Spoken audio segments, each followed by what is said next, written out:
يعتبر اللاعب المغربي ونجم نادي تشيلسي الإنجليزي حكيم زياش هو الأفضل في اختيار سياراته. تشمل سيارات حكيم زياش أكثر من سيارة تحمل توقيع لامبورغيني، نذكر منهم سيارة لامبورغيني أوروس وتبلغ قيمتها 200 ألف دولار،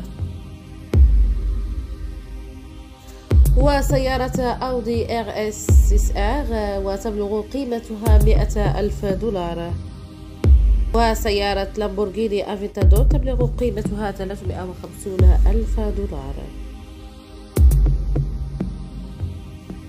كذلك سيارة لامبورغيني افنتادور إصدار SV بقيمة تصل إلى 493 ألف دولار. سيارة رولز رويس كالينن بقيمة 330 ألف دولار.